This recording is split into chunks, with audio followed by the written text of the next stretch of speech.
Hi, I'm Daniel, founder of Pretty Litter. Did you know cats tend to hide symptoms of sickness and pain? I learned this the hard way after losing my cat, Gingy. So I created Pretty Litter, a health monitoring litter that helps detect early signs of illness by changing colors, saving you money and potentially your cat's life. Pretty Litter is veterinarian developed, and it's the easiest way to keep tabs on your fur baby's health right at home. Go to prettylitter.com and use code ACAST for 20% off your first order and a free cat toy. Terms and conditions apply. See site for details.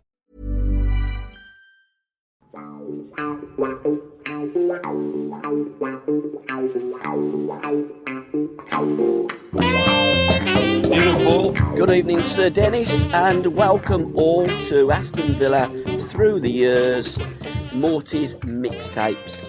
Dennis, on the last episode we talked about Gordon Taylor, we talked about Sugarloaf Mountain, we looked back at Aston Villa's magnificent win, well, defeated Arsenal, but ultimately winning of the title 40 years ago. On tonight's show, we are going to be paying tribute to the European Cup that you eventually went on and won. We're going to talk about the BT film that's on the... Well, it's not on the back burner because it's going to happen. We're going to look at Coventry City with the Youth Cup final, and we're going to be talking about Copa Pele. But first, how are you, mate? You okay? Yeah, I've had my second jab. Good man. So I'm fully protected now. Well, you can go to Israel then, by the looks of my news tonight, Dennis. Is that right? Okay. What about Istanbul to go and watch the Champions League final? Well, shall we start with the European Cup? And we were going to talk about the Super League and the European Cup on the last episode. Yes. But I think it's right and proper to start there. So your thoughts on Turkey? It is an all-England final, Chelsea versus Manchester City. I've heard a lot of people talking that Wembley should be moved to Wembley. I think it should be moved to Villa Park because one's from Manchester and one's from London. What's your take on proceedings? Well, first of all, I think both teams were excellent in getting through to the final. I mean, it just goes to show you really the strength of the football that we've got in this country from the point of view of the talent. I mean, the only problem I have, and this is connected in a way with the Super League, is that these teams are going to become untouchable. Yeah. I mean, Chelsea. They looked magnificent last night. They played Real Madrid off the park, and you look at Man City, who now for the last 7-8 years have been absolutely superb, and will only get stronger. Yeah. So for the rest of the teams in the Premier League, what hope have they ever got? Of actually winning it. If teams like Chelsea, Man City, Man United as well, who are looking strong again, and obviously Liverpool will move up. So there's your top four. Who's going to move them? And in some way, I've thought about this quite a lot actually, and I do feel that they should be moved on. Yeah. And I think the league should now reflect a system where you've got anybody from 18 or 20 teams, whatever you want it, who could actually win that trophy. Yeah. You could still run you could still have a Champions League competition as well, because the Super League would be beyond that. Yeah. But I just feel that, if football fans really are honest with themselves, do they really want to keep seeing their team just being also runs and just applaud the fact that they're in the Premier League year in and year out? For me, I don't think that makes sense going forward. But going back, sort of what we were going to look at, playing a game in Istanbul, to me, when they're in lockdown, Turkey. Yes, they are. Yeah, currently. It just seems sensible to play the game at Wembley, or as some people have said, Old Trafford. It just seems obvious to do that. But Old Trafford would be too close, in my mind, too close to Manchester. And we're not talking massive numbers because we're still going to have restricted numbers of fans that can go into the ground. So you don't need a maximum capacity of 76,000 or 80,000 or more, as the case may be. You could easily play in the middle of the country like we used to play FA Cup semi-finals, and I think Villa Park would be a tremendous venue for the Champions League Cup final. Yeah, I'm sure. I mean, if there was a case, to have a ground, as you say, Paul, there's not going to be. I think there will be fans. Yes, there will be. Yeah. And even if it's like 5,000 from each club. Yeah, it would be ideal to play at Villa Park, especially as both teams now, when they've got one's coming down the M1, one's coming, or one's coming up the M1, one's coming across the M6. Yeah, it's easy for the fans. I mean, why can't we make it easy for the fans? Absolutely. It's for the fans anyway. It's not for UEFA to now just think that, okay, we've got it in Istanbul. They can always say to Istanbul, okay, you can have it next year, and maybe next year, there will be a bigger final, but, there's an opportunity for UEFA to do something sensible, and, if there's enough pressure put on them, then maybe they might. So, Paul. So you've just gone away from me momentarily. Sorry, mate. I think it would be a damn good argument if I was head of UEFA. You see, if you're going to be hosting the Champions League final this year, there are going to be a restricted amount of fans that are going to go into the ground. I'm not sure how many that ground holds, but you're probably looking at no more than 10,000 in Turkey, I wouldn't have thought. Now, surely, if you were in Turkey with all the lockdowns and the restriction of fans, you would say, I'm quite happy to let England have this Champions League because we're going to have the next one, or we're going to have the next one when we're up to full capacity. So we're going to earn a lot more money and we're going to get a lot more kudos, and people can walk around Istanbul, and it's a great selling point for Istanbul and Turkey. Surely that is sense. Paul, it is sense. I mean, I've always felt that for me, you should wait and see which two teams qualify. Yep. So say it was two Spanish teams who had gotten through to the final. Yeah, it makes sense to hold the game in Spain. Yeah, absolutely. Or somewhere, and because they're in Europe, though, they could go anywhere, really, from that point of view. But without people having to sort of go over water or take a plane. But I just feel that they always name the venue far too early for me. Yeah, they need to hold back on that one. I know they've got to get the grounds ready, but what all grounds are ready, aren't they? And it's simple to sort of put on an event when you know the final. The finalists now, we know them. It's a month before the game, so there's plenty of time to put everything into place for a neutral ground, but a ground that's closed for both sets of fans, instead of being like, what was the one the other year? Was it Arsenal against Chelsea? And they played it in Baku, didn't they? Oh gosh, I mean, incredible. Yeah.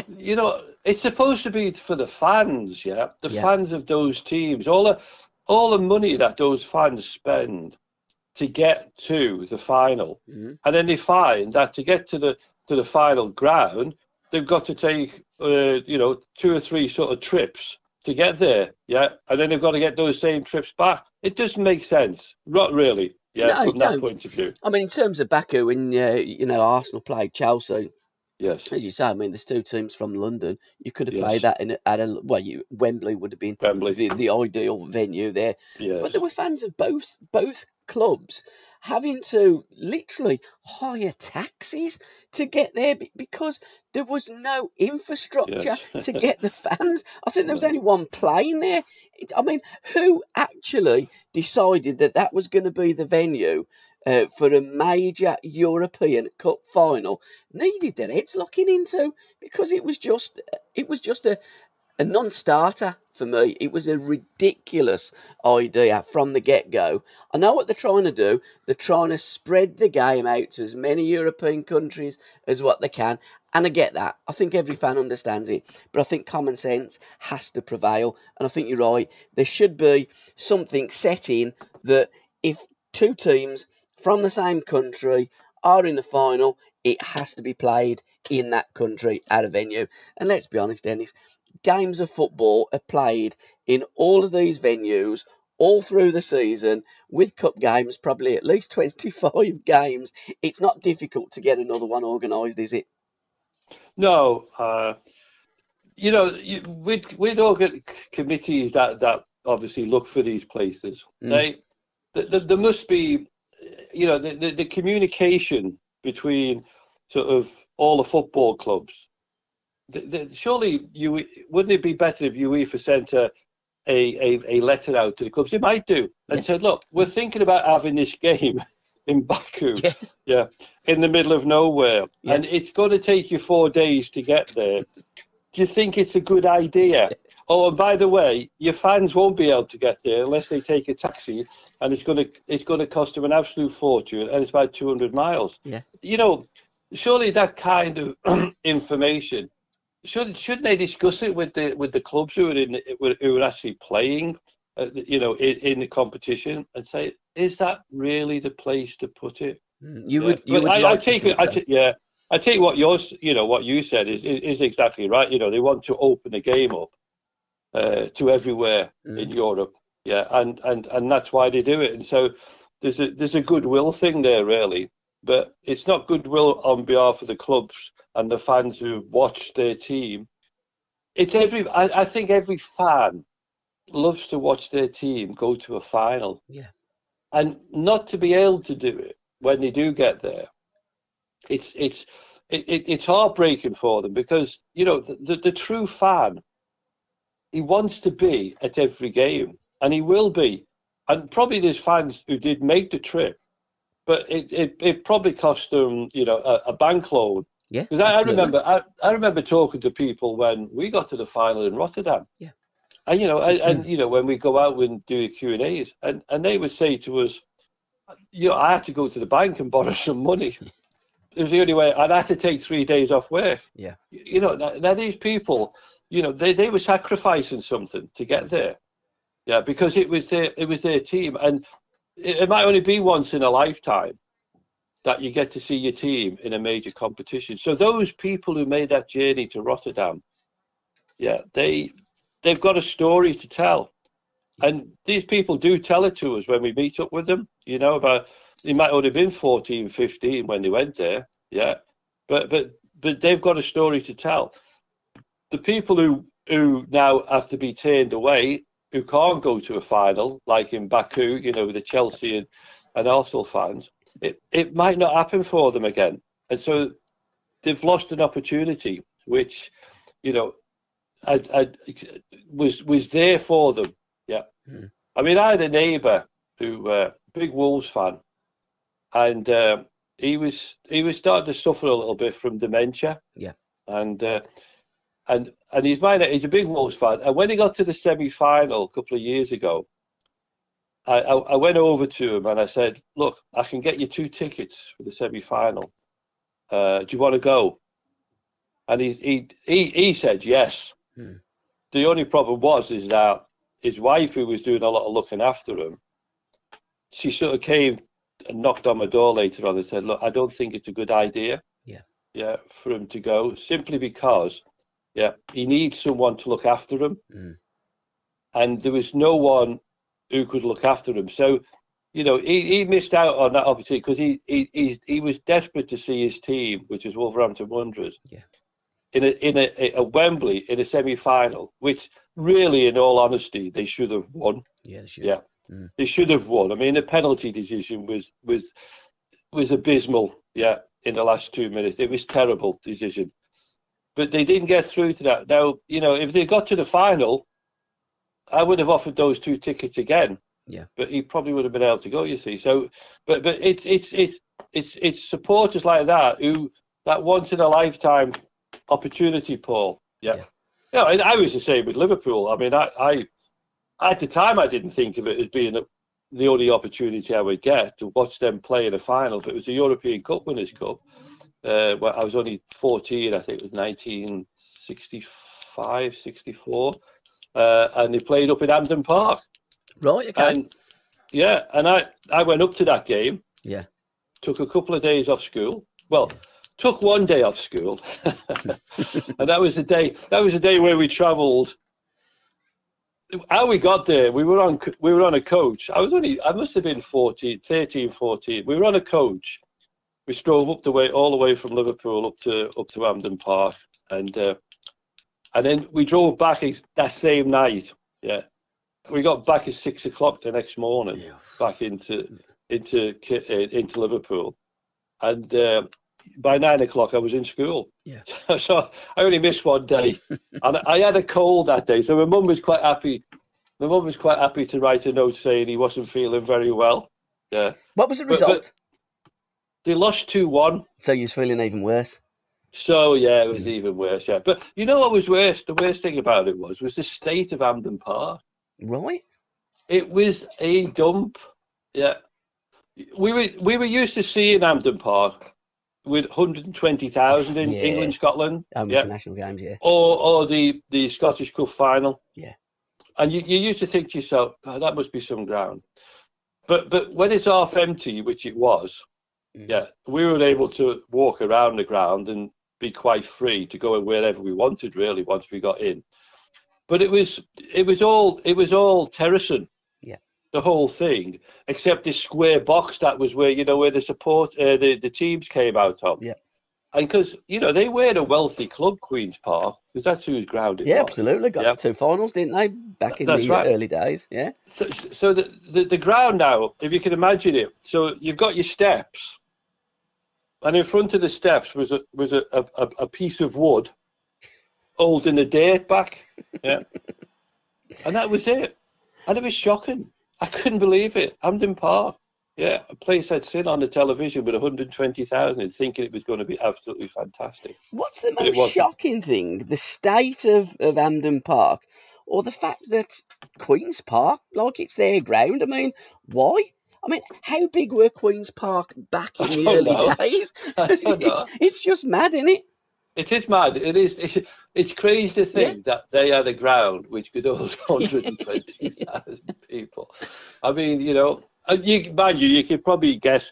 You could probably see why it probably didn't cost much to build. Actually, Paul. Yeah, there's a few guys with wheelbarrows and all that chucking soil, between the slats of wood to make the terracing.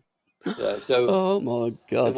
It was an interesting trip, put it that way. But you're right, until you actually go there, you have no idea what it really is like. You look at it and you watch that game, the England and Scotland game, and you're right. You used to have 120,000 inside Hampden Park, and you think it's one of the greatest games. I guess a little bit similar to the Maracana we're going to touch upon. Well, we're going to talk about Copa Pele in a bit. We're going to talk at more length. I just wonder, before we leave the European Cup and the Super Club, would you be for the Super Cup, Dennis, and in what format? Okay, so we were going to talk about this last week. Yeah. And I just made I made a few notes before I was going to come on and talk to you. Yeah.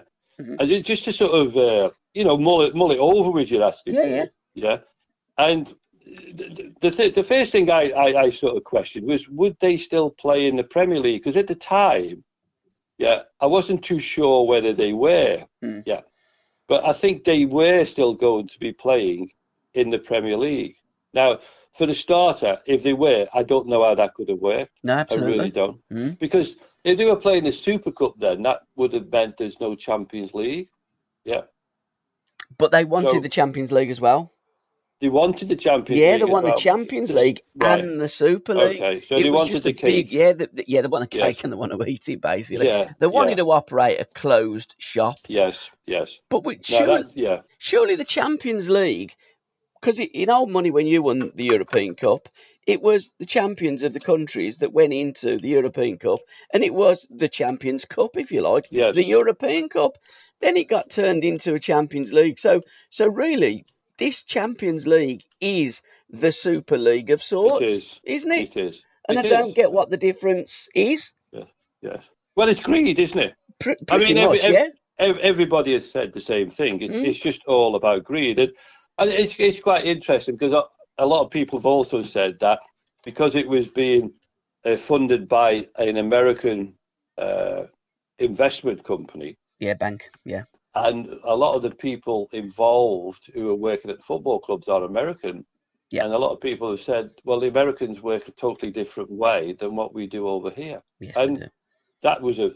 That became very clear, didn't it, really, once the information started coming out. But I think one of the interesting things about the Super League is that I know there's a lot of other clubs came out and said, oh, this is disgusting. We would never have done this ourselves. Yeah. When you think about the number of clubs that are owned by billionaires. Yep. Yeah. I would wonder if they had been approached, would they have turned it down? No. So there you go, Paul. I don't know.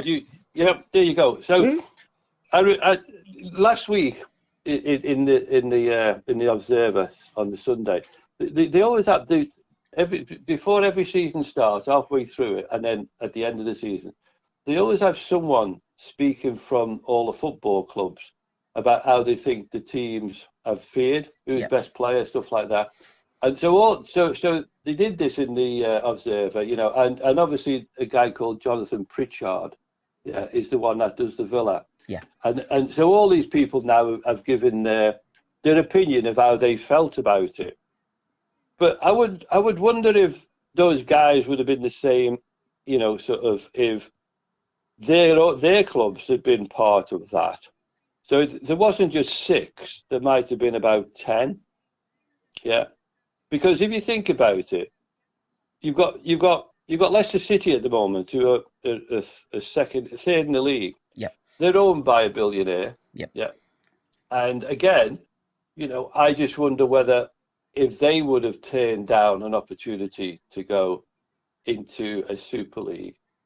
But when we look at it, think of a Super League, you're thinking of the teams, the names that are synonymous with playing at the top level with all the best players. And you're only looking at the likes of Liverpool, Man City, Man United, Arsenal, Tottenham. And that top 6 is what you're looking at. If you look in Spain, you got Madrid, you got Barcelona, Atletico Madrid. And then you go to Italy, and the teams there. So you're looking at Milan, you're looking at Juventus. In Germany, you've got the Bundesliga, and really in the Bundesliga, you're only looking at Bayern Munich because all the others aren't super clubs. They're not super clubs. No. I just reading about Bayern Munich that they earn 70% more money than anybody else in that league. Yeah. TV rights. So wouldn't it be good for the Bundesliga to get rid of Bayern Munich? Because what does it do for the if you're a manager of Bayern Munich or you're manager of Real Madrid or Barcelona, in the past you always know that you're going to be sort of there or thereabouts winning the league, but the big prize has always been the Champions League or the European Cup. Yeah. So these people only want to be the people who own these clubs. They only want to be playing, as they said, against each other. Now I put down here, how competitive, would it have been to have had a Super League where no one gets, sort of dropped out of it? Yeah. Is it necessary that you have to win it? Yeah, to get the money that is being put towards you. Yeah. So how competitive? So I can imagine the players thinking, "Oh, we don't have to win away. We can win at home." And do we have to really put 100% in? The club's still going to get the money. In fact, in a way, the manager could turn around and say, "All right, let's play our under 23s this week." Yeah, in the Super League. So there have to be certain criteria that the teams would have to play their best in. But if they're then playing in the Champions League as well. Yeah, that's some going. Yeah, to sort of to be able to compete every week in at that level, because playing it in the Champions League, that level, you're stepping up another level there, Paul. From the point of view of your own league, the Premier League, and you're watching those teams play. Because obviously I've been watching it all season. It's been really, really, sort of tough for a lot of teams to keep that standard up. Yeah, and to play at that competitive level all the time, because you don't even have to make one mistake, and these guys can't half punish you. Yeah, at that level. So for me, is that what would be the competitive levels after a while? Could they sustain it? Yeah, could they sustain it? After fans, how are fans going to? Are they going to travel all over the country, all over Europe, watching them play? It becomes quite a big ask of fans, to sort of travel. I don't think that they, for 1 minute, looked at the supporters. I think what they're doing, I mean, it's a global game, is the way that these multi-billionaires see football. The way that they see it is the big clubs want more money. They want a bigger share of the TV rights so they can earn more money, they can have more money, they can buy all the better players, and they want it all on their own terms. I think that within UEFA, eventually, because I can't see, I mean, I would love them to scrap the Champions League personally and go back to the European Cup, Cup Winners' Cup and the UEFA Cup. That's what I would like them to do. Playing your own domestic league and then play like you guys used to do and play in the 3 European tournaments. Interestingly enough, they have invented another European tournament, so there are going to be 3 European tournaments, but they can't decide what's best for this league of greed. They want more money, they just can't work out how they're going to grab it. Now, I think they've looked for many years now at America, and now they have the Western Conference and the Eastern Conference, and then the ones at the top, they play playoff games, and then they win the Supporters' Shield, which is the league title, and then they play in the MLS Cup final, which is the big game, which used to be Soccer Bowl. So I think they've been looking at that, and I think if they would have got the okay from fans, I think they would have gone for it big time. They just didn't realise and understand the fan. And you're right, Dennis. If Aston Villa are playing Bayern Munich on a Wednesday night, how many, seriously, do they think away fans are going to turn up to play Munich? Well, when it happens in a European Cup, as you've alluded to earlier, in the final, they'll remortgage the house, they'll do whatever they can to get there. But when you're doing it every week, it's like the shine's been knocked off that new ball. It's not going to work. The fans want the bread and butter of watching their club every week playing in good competition like what we've got in the Premier League. I'd like to see the Premier League scrapped and join back to the Football League and have the money shared more equally between 92 clubs, because the Premier League was a breakaway league as well. Let's not forget about that. Yeah. No, I mean, I put some points down in my list about if they did form a Super League. So the reforms, what I would look at then, is that, and this is me just sort of putting my stuff. We'd have reforms to the Premier League. Yeah, so those teams I would send them out permanently. Yeah, if they wanted to go and play in a Super League, I would get rid of them permanently. This is what I would do. Yeah. Then you still have Champions League qualification for the reformed Premier League. Yeah. The things I would do then, I would have a salary cap. Yep. Definitely. A club spending cap. Yeah. So everyone now is which is what we all thought it was going to be at one time. Mm-hmm. Yeah.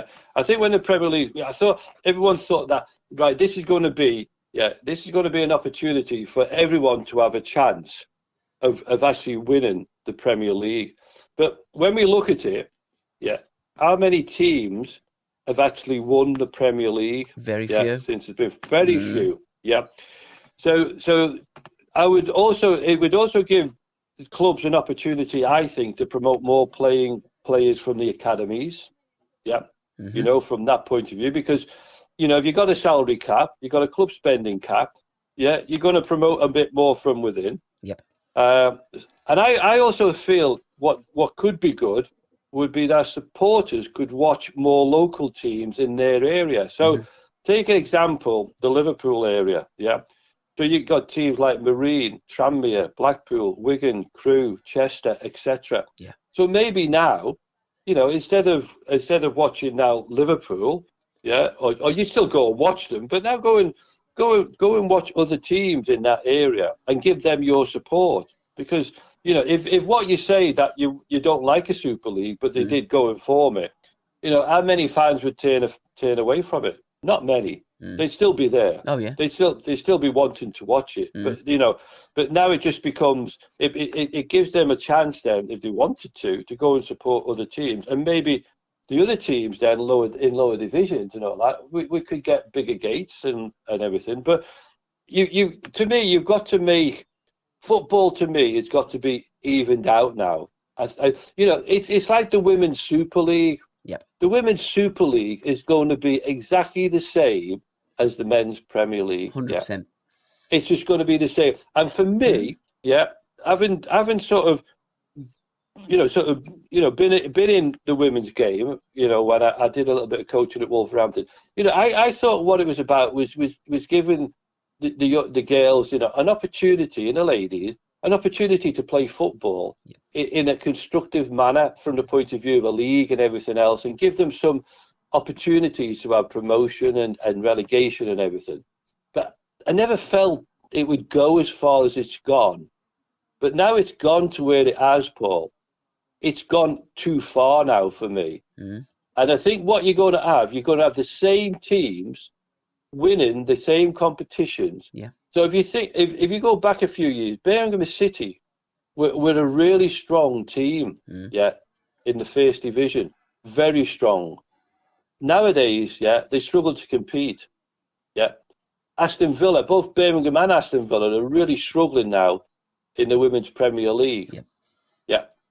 But so what you're doing is you're just filling the league up with teams that could afford to be able to be in it, but have got no hope of ever winning it.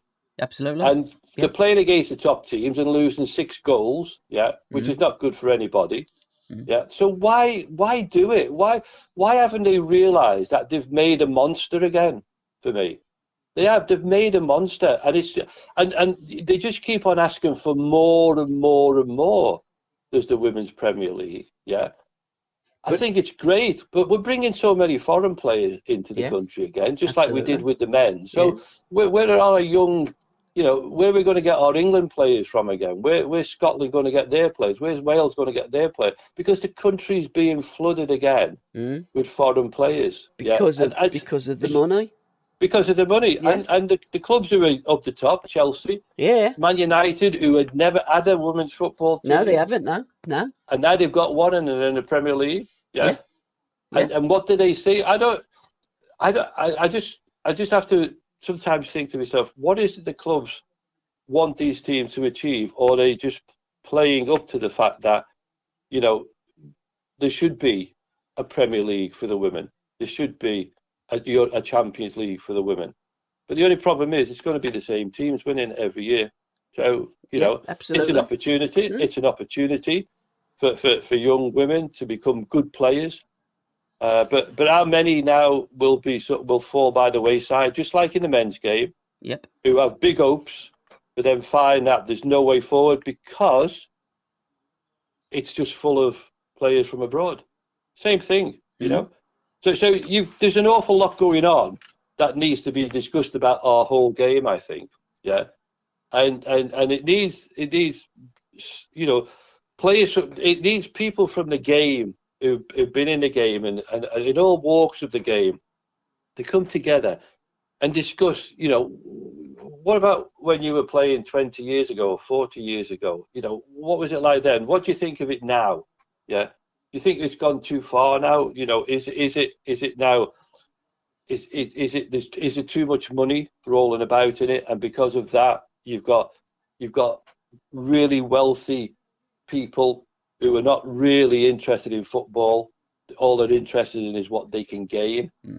You know, and that's always got to be a big question. You know, these guys will always say, "Oh, you know, we'll support you," but when the going gets tough, they sometimes don't come up with the deal, do they? They sort of shy away because they think to themselves, "I can't keep on pumping money into this football club because it's just not happening for me." So in the end, yeah, the fans then turn on the owners, yeah, after turning on the players, after turning on the manager, and you go around in that vicious circle all the time. So the Super League is something that I think will go up, which will happen in the future. Yeah, I do. But I do feel that, you know, the current setup in England, yeah, could be drastically changed for the betterment of all the other teams that are not in the Super League. Yeah. Should there be, so all those who play in the Super League now, should there be some kind of not restriction, but the fact that, you know, let's deduct them 20 points at the start of the season. So they're on, so they're minus 20, right? So now, you know, it gives someone hopefully a chance of winning the Super League. But these guys now, they're going to have to really work hard to make up that deficit. Yeah, but there needs to be some kind of way in which you can get someone else to win the league. You know, all teams, all fans want to see their team win the Premier League, and we should have a system where we can have different ones winning it. But we're not going to get that, you know, because the best teams just get the best players. They've got more money, and so consequently, they're always going to be the ones at the top. And to me, it's starting to me, it gets boring when you see that same old. All the countries in Europe, the same old teams have finished top again. There's no different. The only one with different this year, I think, is Italy. Yeah, and it's Juventus. Yeah. So a lot to talk about on that one, Paul. But it needs a lot of heads put together. Absolutely. I think football needs a big shake-up. I think that there's not one way that it's going to work. But for me, and again, the more money that's in the game has to be good for the game.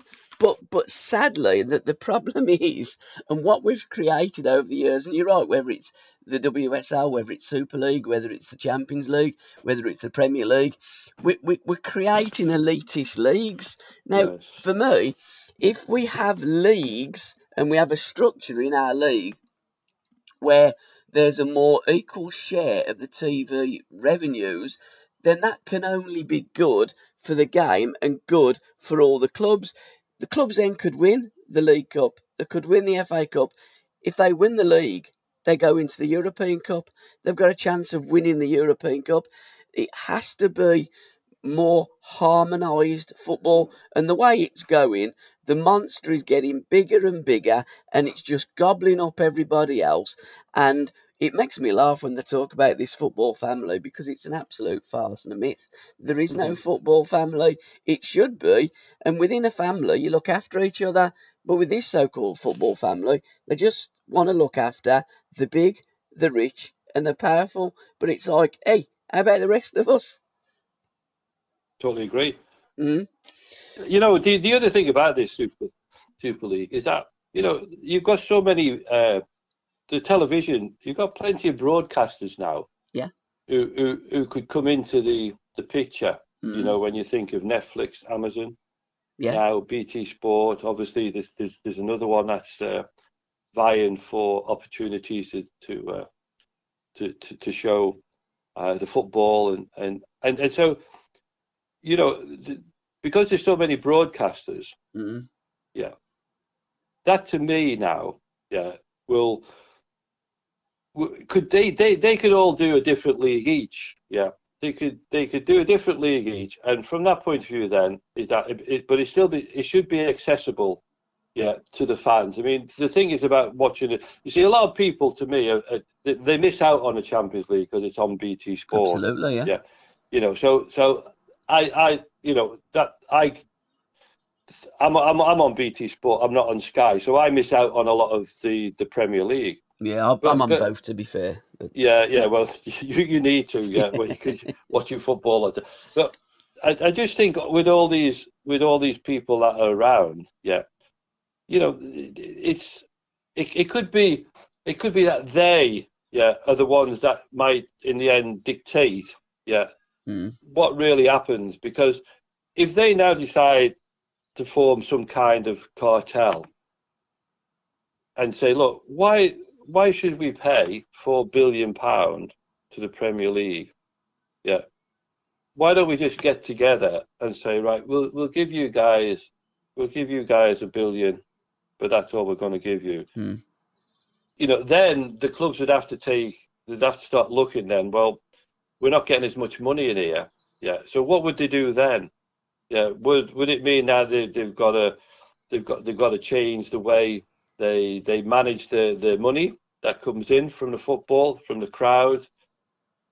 The other side of that then is making sure that the owners don't prop it up, with too much money. So that's where you've got to have everybody's now, Paul. Everyone's now got the same amount of money coming into the club. They've got wages that are capped, yeah. And what you've got then is that you're trying to level it off so that, you know, the likes of like take someone like sort of Mason Mount, yeah, or Harry Kane. You know, they're two hot properties at the moment. You know, now they could easily get a big fee. I mean, Kane, you've got to be looking at 100 million, yeah, for the team to take him. Yeah, because he's got such a goal scoring sort of thing. But why should it only be teams who can afford to buy him that should be able to have him? You know, why couldn't a club like Aston Villa, yeah, sort of get Harry Kane, yeah, but because Harry Kane wants to go there, yeah, because that's the team he wants to play for, as against the fact that now the people who offer the most money, you're going to go there, yeah. And this is what has been created, and even more so since the Premier League years. Yes. And the more money that's thrown into it, and it's like with the broadcasters, you know, the bigger broadcasters want the bigger games, and it is just a survival of the fittest, sadly, and it does need to be harmonised. But the only way for me that you can do it is get rid of the elite leagues, have football leagues, and playing your cups, have money that's more evenly filtered down so everybody gets a fair share of the TV revenue. But that's what used to happen in the good old days. And then the big 5 clubs back in the 80s decided that they wanted more TV money. So they formed with another group of teams. I think it totaled 14, and they were going to break away and form their own league. And it was only David Dean going to the Football Association and having a chat and smoothing things over, and the Football League then gave their okay and validated the Premier League, which is the Football Association Premier League. So it broke away from the Football League. And I just can't see it coming full circle where football says, do you know what?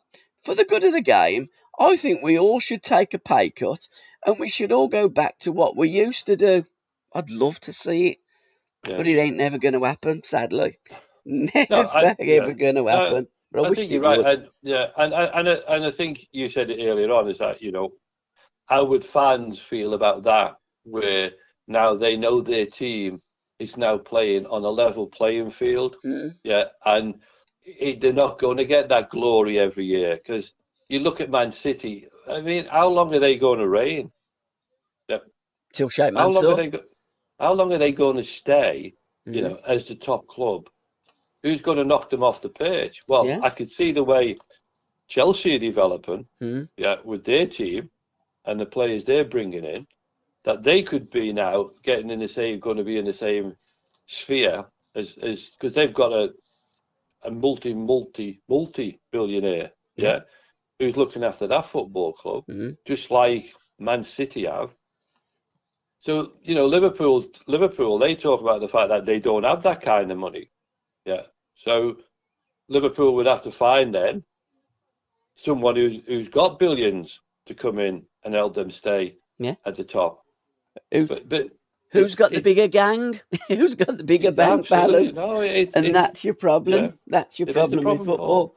It's who is the biggest? Who's got the biggest wage? Who's got the biggest amount of money? Who owns the biggest oil field? It's just getting ridiculous. Let's talk briefly about the European Cup, because I want to talk about the Anderlecht semi-final. Remarkable that Ron Saunders left only a few days before the first leg. What was the players' thoughts on what was going on going into that game? I think we were stunned by it. Mm-hmm. When we heard it, because it's like everything with Ron. He kept everything very close to his chest, and it was always difficult to read what the man was at. So none of us had any inkling of what was going on. Yeah, it's quite interesting actually, because I've just been swatting up a little bit. I was looking at Doug Ellis's book. And he he talks about Ron and when he left. And when Ron first signed for the football club, he wanted a 6-year contract with a rollover with him. Yeah, at the end of it. And it was coming up to that point where that rollover was coming into play. Mm. And it seems from what Doug Ellis says, and he wasn't there at the time anyway, but so this is third party information he must have got, or gotten. Is that Ron Bendel, who was the chairman then, wasn't prepared to give him that rollover, and so Ron, being the person he is, he just decided, well, if you can't do that for me, then I'm on my way. But that sounds a little bit too simple for me. Yeah. It seems too simple for Ron to want to get out of being with a team that he's put together, that won the league for the first time in 70 years. And now we're in the semi-final of the European Cup. It seems ridiculous that he would want to leave at that time. So I don't know the real stories of that one. But certainly when we heard it, Paul, we were stunned. But at the same time, footballers, the most interesting thing about footballers is that you're paid by the football club to perform. Yep. And, if someone leaves, it's like when you lose one of your best players, you sometimes think, oh, why have we sold him? Which is what happened, a couple of years after winning the European Cup, is when the team got broken up. But that's another story. So going into the thinking about Ron leaving and everything, it was one of those things where there was enough experience in the side to carry the team anyway. Yeah, there was. We had a really good backbone of experienced players who when you think about it, when as a team you're performing in competition, it's basically down to you. Yeah, okay, the manager now will pick the team, but he's going to pick the team which he thinks is going to be the one that's going to win the game for him. The players think the same way. You go out and you think you've got the team to win, then you're going to feel good about that. So we had the team that we weren't doing brilliantly in the league, considered that we'd won it the year before, but where we were doing well was in the cup competition, in the European Cup, and we got this far. So there was a determination, obviously, to get to the final, because we've come this far. We're going to play Anderlecht, and we've got a great opportunity to get through to the final. It's like everything when you play these games. You know very little about the team you're going to play. Yeah. But Anderlecht had a good pedigree in that cup. So they were no mugs. Yeah. So it was So the first leg at home was the vital one, because if you look at what we did away from home, we were very strong away from home. Yeah. We might not have played our best football away from home, but what we did do is that we were very tight and difficult to break down. Yeah. So we always knew that the right result at home could carry us through. So it was important that night when we played Anderlecht at home that we got a goal. Well, we came away in front, and we did to a goal by Tony Morley and one of his crackers again. Yeah, another good run from Tony and a great finish. And that was all that was needed really to get us through. And 1-0 is always a great result, because if you stop the other team from scoring in the next leg, Paul, you're through. Yeah. But we had certain things in the second leg, as you well know, sort of cast a bit of a shadow over that result. How did the players react to what was going on in the stands? Because it wasn't just Aston Villa supporters. English football supporters, well, a few Scottish supporters as well, had one or two problems on the continent, on the terraces, hadn't they? Does that affect the players? No, I mean nothing affects us once we're on the pitch. The only thing that affects you really is like when we played Rangers at Villa Park. I remember scoring the second goal, and they'd taken over. The Rangers fans had taken over the Old End. Yeah. And how they got in there, I don't know. But so once the second goal went in after about 25 minutes, it was leg it. Get into the changing room as quick as you can, and that was it. They just came onto the pitch, and we just got off. So now that was hooliganism at the highest, on a football ground. That was scary. Yeah. But Anderlecht, we weren't aware of anything that was going on, because and I just remember then turning round, and one of their players had a shot over, and it did it over into the stand. And then I looked down, and there was a guy lying on the edge of the box who didn't have who wasn't part of either team. Yeah, and he was just lying there, and I just thought to myself, "What's this guy doing?" Yeah, and it was just a strange occurrence. Never happened before. Yeah, anything like that. But so when the story started, the game, obviously they got him off the pitch, and the game carried on. And it didn't stop anyone from scoring a goal or anything. Yeah, which I think in the aftermath of it, I think that's what Anderlecht were trying to do. There was a big case that they were trying to put together that someone was on the ball and they were going to have a shot, and this guy's lying on the pitch, so they didn't. And they were trying to make a case that the game should be replayed or we should be thrown out. So we did have a few anxious days afterwards, Paul. Waiting for it. But in our own hearts, we just felt there was nothing that Anderlecht or UEFA would be able to say to us, look, it was your fault that guy came onto the pitch. It had nothing to do with us. It had everything to do with Anderlecht and their inability to control.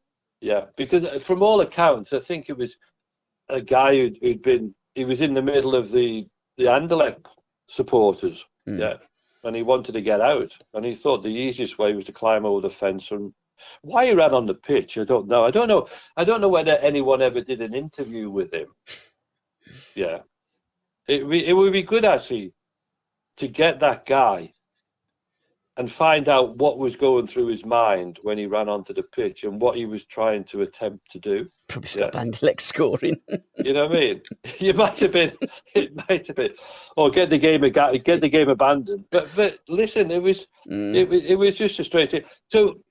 So we had to put up then when we got back with all this intrigue. Yeah, with UEFA, and in the end of it, there was no way they could ask for a replay game, or even sort of turf us out. You know, there was too much on it really to do that to a football team. But what we got a fine, and we had to play the first game of next season if we were in the European Cup. That was, we would have to play the first game behind closed doors. Yeah. You know, so, but I think Dennis Howells got involved with, you know, with what went on, you know, with UEFA and Aston Villa, and he was someone who obviously, as a referee, ex-referee, was able to put over to the committee of the UEFA, you know, that, you know, there was nothing untoward about what had happened, and it didn't cause any problems to either team, except the fact that we had to stop for five or 10 minutes to get the guy off. So the outcome was great for us. Yeah, but we, you know, thinking that you're in the final. Yeah. But you've got a sort of UEFA looking into, you know, the last game you played. Then we were sort of, you know, talking about it, but most of us felt that, you know, we're going to Rotterdam. We're in the final. Yeah, and I think in a way as well. I can't remember the celebrations after that game. You know, whether they were muted a little bit because of what had happened. You know, but you know, watching the Man City players and watching the Chelsea players, you know, the last couple of nights, and the celebrations that they're doing on the pitch, you know, I can't remember doing that. You know, and another thing as well is that I didn't swap shirts with anybody, right? Okay. Which was unusual, because all the games we'd played, we'd done a swap. Yeah. But I did find out that Swaney did a swap. Yeah, so I did. Yeah, I found out. Yeah, so next time I see him, you know, I'll just ask him when did he do it? Yeah, did he do it while he was coming off the pitch? Because I think I can't remember, but you know, I think there must have been joyful celebrations inside. Yeah, but it's but you know, the final of the European Cup, it was a dream come true, Paul. Absolute dream come true. And you know what? I say this, you know, it takes a special team to win that competition. 100%. You know, and so, you know, when after winning it and all that, we were a special team. You know, to win the European, it's like Forest when they won it. Yeah, they were a special team. Yeah, you know, because all we were used to was Liverpool winning, you know, the trophy for England, and now you've got Forest who did it twice.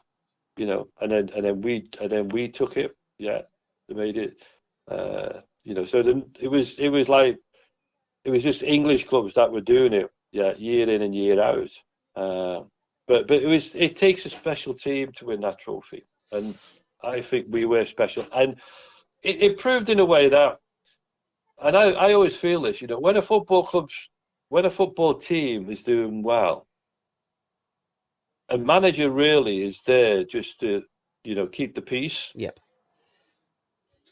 Because what you're doing on the football pitch now, he's got no idea what you're going to do. He's got an idea what he'd like you to do, but he's got no idea what you're going to do.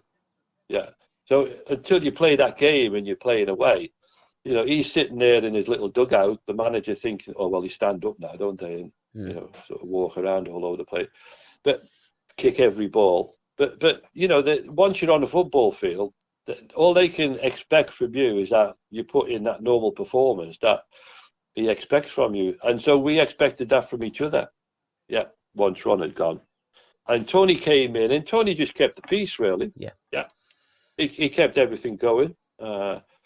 And it was, in the end, it was a great season for him. Yeah, having, you know, taken over the role of team manager, and took us to the final, which we won in Rotterdam. We are going to talk more in depth about that. I do another series game in my life, so I want to talk to you about a few of the games of your life that you played in. The European Cup final surely must be the greatest game of your life, certainly the greatest achievement of your life. But just going back to that game in Anderlecht, changing shirts, was it because of the resentment of the two teams? Was there a bit of needle? Because, I mean, when they come to Villa, I mean, they just defended, didn't they? They never really made any attempt to win the game. Was there a little bit of a side issue to that game, or is it just the fact that we've got to the final now, we just want to keep our shirts? I don't know, Paul. I can't remember too much about the game. Yeah. But, right. And what their behaviour was. I mean, I just look at the behaviour now of the top teams in the Premier League, not in the Premier League, in the Champions League. Yeah. And the behaviour of some of them, the players, it's appalling. Yeah. I mean, the PSG guys were absolutely so out of order. Yeah. It was a disgrace. It really was. And they were doing their best to try and get players booked and sent off. Yeah, they were. Yeah, they do it all the time. And you see, that is the way where they try to win a game. Really, is by sort of play acting as much as they can. Yeah. And the attitude towards the referee. I mean, crikey! I mean, I read a report yesterday in the paper where a couple of the PSG guys, made a point that the referee had swore at them, and I can't believe that a player would go to those lengths to bellyache like that. Yeah, it's incredible, isn't it? And to tell tales because look, you were beaten by a better team. It doesn't matter. Outplayed. Yeah. You were outplayed. You were beaten by a better team. So you can't complain now that if the referee's been unfair to you. Because what you've done, you've tried to take, sort of retribution on the opponents and try to injure them to the point where now that they have to go off and maybe it might be their best player. But players can't do that. And to be honest, PSG should be fined a lot of money now. Yeah. They should really, for their behaviour on that football pitch, they shouldn't get away with it. You can't say, oh, they're prima donnas. Yeah. This is the way they act. No, this is the action that young kids are watching. Yep. Yeah. And we don't want to see that. We don't want to see players, sort of remonstrate. We don't want to see them with the referee. We don't want to see them remonstrating, pretending that they've been kicked and they're injured and they're lying around on the floor and, they're holding on to an ankle or they're holding on to the face because someone's little finger touched them in the face and they go down. It's just so wrong for players at the top level to have that kind of attitude that they should have won. Because that's where it comes across. Sport PSG, brats. PSG to me, they're leaving their football thinking we've been robbed here, whereas everybody else knows that they haven't been robbed. No, they were outplayed for three halves of the four. Totally outplayed. And that game at the Etihad, they didn't really have a kick. I thought City were absolutely magnificent and really showed them how to play football. You're right. I mean, Neymar just looked, when the camera zoomed in on Neymar, he just looked like a lost boy. He just didn't have a clue how to get round this Manchester City defence, which prior to that, the season before, that Manchester City defence was very delicate. But I think the combination of new players coming in there, John Stones finding a lot of confidence, and I think him and Diaz have been a great partnership in the fullbacks. And I just think you look at 1 to 11 in that Manchester City team, and there just isn't a weakness. It's just a fantastic side. It's not 1 to 11. It's 1 to 25. 20. Yeah, when you look at give us a break and Aguero comes on. And Jesus. All right, knock it on the head now, lads. All right, behave yourselves. Give us a bit of time out here. Let's have a break. BT film, Super Villains. Is there any more information on it, Dennis? I know it's coming out next year, and roughly about this time next year, because it's 40 years to when Aston Villa won the European Cup. So is there any more information?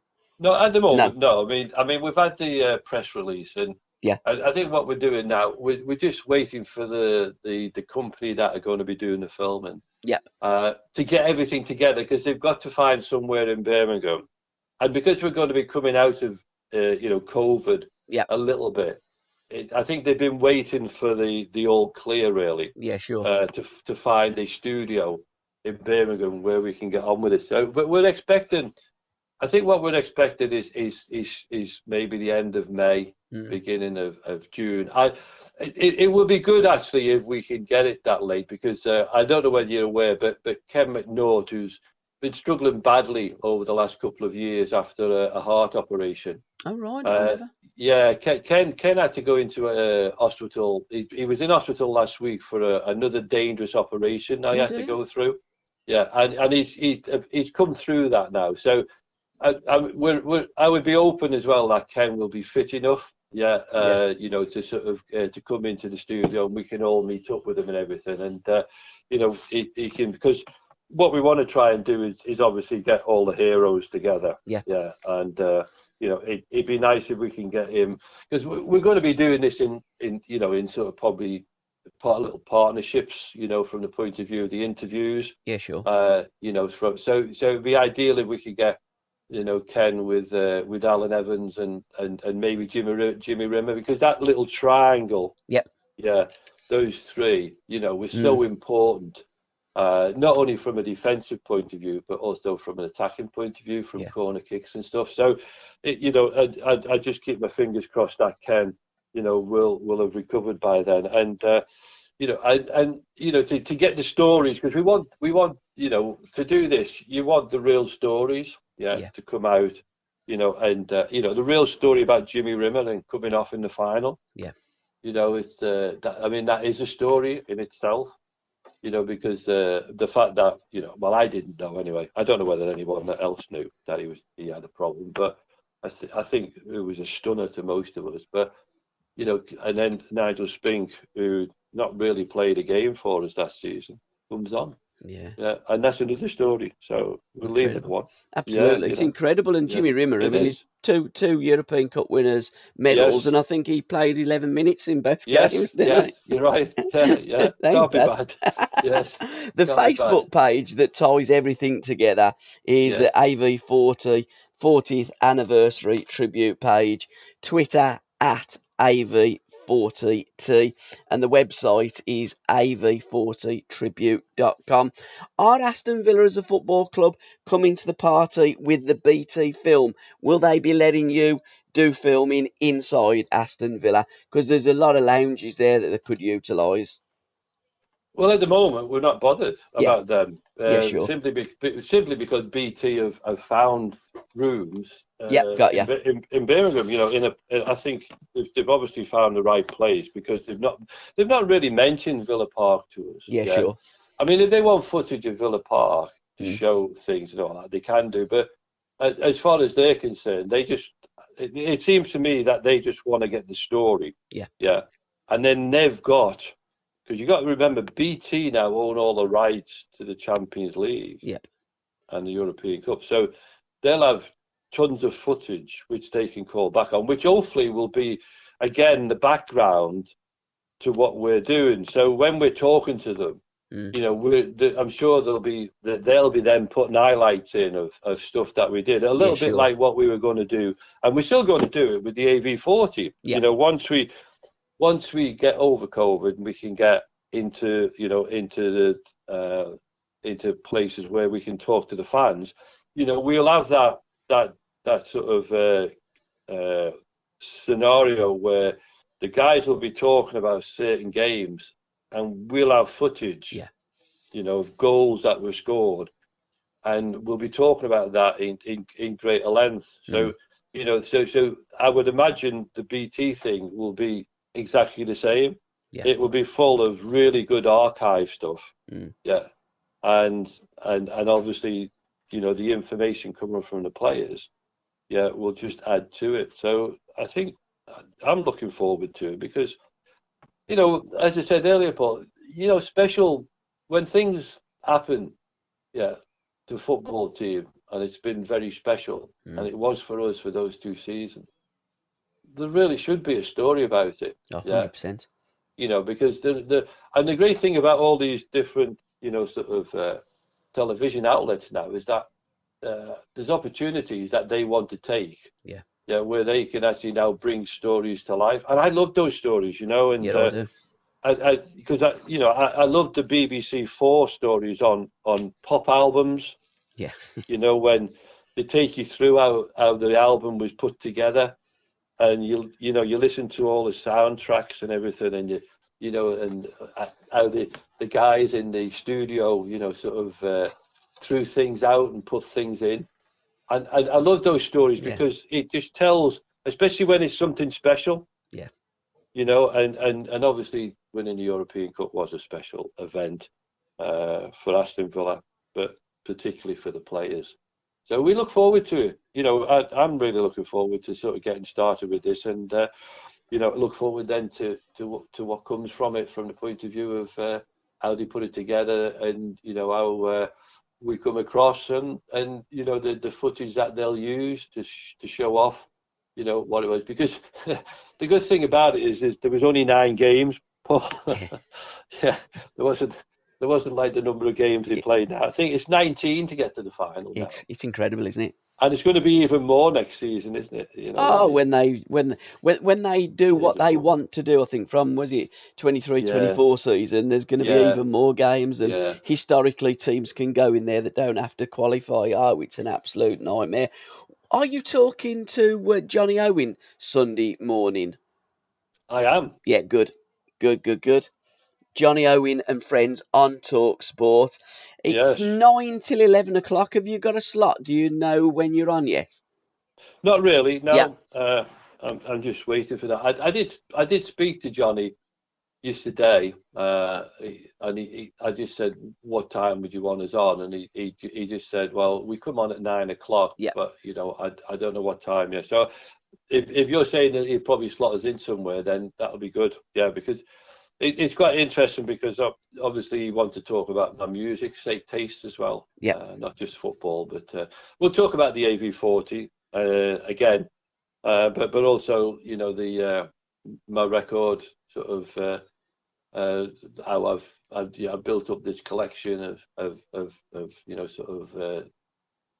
12-inch singles and 7-inch singles and LPs, over the years. And it's so we'll probably get around to do that, a bit like the mixtape, because it's quite interesting with your mixtape. Because I've got tons of mixtapes, Paul. I've got tons of mixtapes. I don't mean in my head. I mean I've got cassette. I have literally got mixtapes. I've still got them all. I've still got every one, and I've got I usually put because obviously it was various artists. And it would be sort of because I'd take a piece, I'd take a song off that album, a song off that 12-inch single, and all that. And I've got them all numbered up and everything, and all written down. But I just happened to find a load more the other week, which I thought, oh dear me, they were in a box. I didn't realise I had them. But I thought I got more than this. But when you've got so many, you just forget really sometimes that. Have I got more than this? Or is this it? And then you come across the box that's got them all in. You think, oh yeah, there they are. I mean, I must have had some fun anyway making them. It was great, wasn't it? The mixtape. I just think music and football, they go hand in glove. I mean, Johnny Owen and Friends, it's a great show that he does with Mark Webster as well on a Sunday morning. And Johnny, he's a big fan of both music and football himself. He was the guy that put together, I Believe in Miracles, and I Don't Want to Go Home, and he's lots and lots of music and football films, and he done the Three Kings with Shankly Busby and Jock Stein as well. So I am really looking forward to listening to that. You have referenced musicians and artists, and this is Mortys Mixtapes, and we can't play any songs because of legal requirements of copyright. We got taken down a couple of weeks ago because a lot of my podcasts have got songs on them, so we're taking all the songs off. And what I'm doing is I'm putting a Spotify link to a playlist. And I think when we do these podcasts, Dennis, I think it'd be great to look at an artist just briefly. And one that you'd sent me from the 3 mixtapes so far that you sent me, I'm waiting for another one to be emailed, is Quincy Jones. Yes. What do you know about Quincy? And one of the tracks that you'd sent Michael Jackson from the Off the Wall album, Quincy was the producer of that, and he also produced Thriller, which is still the greatest selling album of all time. 66 million copies sold. Yeah. No, well, where Quincy's concerned, you just come across these people. Yeah. I think accidentally sometimes. Yeah, you do. And I remember, the name was synonymous with other people, Quincy Jones. Yeah. Yeah. And he was one of those guys that was on one of those BBC 4 things, and, and his life story, and it's fabulous, and the people that he worked with was unbelievable, and a number of Grammys or Emmys, whatever you get for in the music industry. He's apparently he's got more than anybody else. I think Beyonce is coming close to him now. Yeah, right. Something 20 odd or something. Mm-hmm. Yeah, but I just remember getting one of his albums, and it was the one. It was a compilation album of other people singing his songs. From Q with Love. Yeah, that's the one. Mm. Yeah, and the other one was Duke's. Yeah. Duke's, what's a joint? Duke's something joint. Yeah, and it was and that was another one, that I picked up on, but the one with the first one you mentioned, Q, that one is just full of fabulous, music sung by other artists. Yeah. Yeah. And when you go online, and I remember the one that I sent you, I think it was the one with Barry White. Yeah, it was. I'll be sure. Yeah. What's the name? Ingram. James Ingram. Yeah. And DeBarge. Yeah. And the 4 of them sing, this fantastic song together. And the voices, it's like you go onto YouTube and watch them sing it live, and it's just phenomenal. But Barry White's voice, phenomenal! It's incredible. It's just unbelievable. He's absolutely incredible, and because he doesn't sing, does he? He's got this. He just tells it, don't he? He's so natural. He's got this talking voice, hasn't he? Yeah. Which just resonates. And I remember seeing concerts of him on the telly as well, at the Albert Hall, and he's walking around, in the audience, up and down the aisles, and there's all these women keep on coming up to him and wanting to kiss him and everything, The walrus of love. The walrus, yeah. And they couldn't actually hug him because he's too big. But the voice, but Quincy, the more you look into what he's done, or what he did, you realise, is what a great producer he was. Oh, absolutely. And as you say, like on the the Thriller album, he really does bring Michael Jackson to the fore with the production and everything. But no, he's a class. He was a class talent, from the point of view of producing. But there was plenty of great producers. I mean, the other one was Arif Martin. Yeah. The Atlantic, and he had a really good. There's a really good show about him not long ago on BBC 4 as well, which was about him mixing together some new songs with famous people. Yeah. And he brought it out as a CD. And it just, but watching him put it together on the screen, the sort of between the guys, the singers and him, it's like, they trust each other so much, Yeah, from the point of view of, well, what you're asking me to do, yeah, you know what I can do, Yeah. so I'll do what you ask me to do, yeah, because I know it'll be great. And that's a sign when people respect you so much, really, from what they've heard and what they've seen over the years. Oh, But absolutely. His body but of work. music's great. Music's great. You know, I mean, I just whenever I can put music on, I will do. You know, because I've got music everywhere, in the car, everywhere. Whenever I go in whatever room, there's somewhere I can put music on. But sometimes you have to have a break from it as well, Paul. You You know, because certainly do. because you need some peace and quiet at times as well. Yeah, just lying down and listening to a bit of whale music and just calming yourselves down. But I put a few songs together. Baby Come to Me, Patty Austin. He was a producer on that. Give Me the Night, also George Benson. He produced that. Stomp the Brothers Johnson. He worked Yeah. a bit with Leslie Gore as well. You Don't Own Me, another Mm. classic. Ain't No Corrida. That was the first time I'd really heard of Yes. Quincy Jones when he performed that. And what leads us nicely to Sao Paulo is Yes. Sol Bossa Nova, which was Right. the World Cup 1998 anthem. And All then, right. do you remember they done all them adverts with the Brazilian players and the new ball and that, and they were in the dressing room and flicking it up, and you got all that Brazilian beat. And that brings us to Sugarloaf Mountain and Copa Pele. Because if you turn the 98 the other way round, it reads 89. What a Yes. segue, Dennis. What a segue. Very good.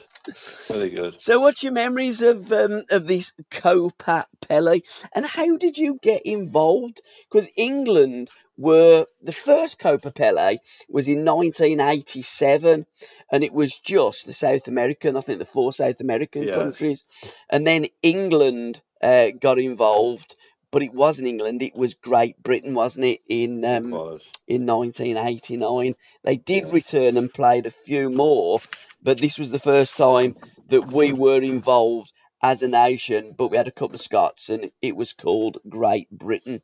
So where did the call come from? Well, the call came from Gordon Banks, Yeah, who'd been asked by the FA. They, from all accounts, they didn't want to be. They weren't interested in putting it together. yeah, So they asked Gordon, who ran a company, promoting. yeah, So he obviously went out there and started meeting up with players. I remember meeting him in Lichfield yeah. at a hotel in Lichfield where we had a chat about it. But it seemed really good to me because at the time I wasn't doing much. But I just thought to myself, I was in good nick. Otherwise, I wouldn't have gone. You was Yeah, 36. Yeah, I was still playing. Yeah. I was still playing football. I was, still training. So I was well capable of going there, and I felt good about it as well. So, Yeah. but I thought, what a great tournament. But so he started putting the team together, and as I say, one of the disappointing things was that we had to go as Great Britain and not England, because if we'd have gone as England, we'd have been able to get the real kit. Yeah, the England kit with the 3 lions and everything. Yeah. But because we were going as Great Britain, as I explained last time, it was because we had 4 Scots people with us. Yeah, who were players who were put into that, and they were Martin Buchan, Yep. Kenny Burns, Yep. What's the name, John Robertson, and the other one was Don Masson. Right. Okay. Yeah, because he was the one I left out last time when we spoke. So this was our team. So I doubt it'd been easy for Gordon to try to persuade those 4 to wear an England shirt. Yeah. Good luck with that, Gordon. Yeah. So we had to go with Great Britain, as I say, which was a disappointment. But it was, so we've made our journey. to Brazil, and we played the games in the Maracanã. Yeah.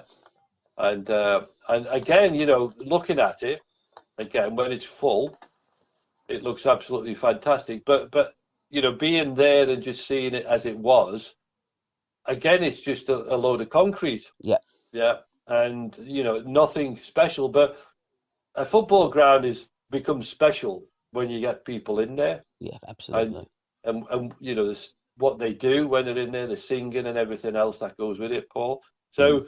So it was a bit of a lonely place, obviously, when we played, because it's quite a big area. It's one of those with I think it had a running track around it. So you're a long way away from the stands anyway. So I don't know how well the games were sort of populated.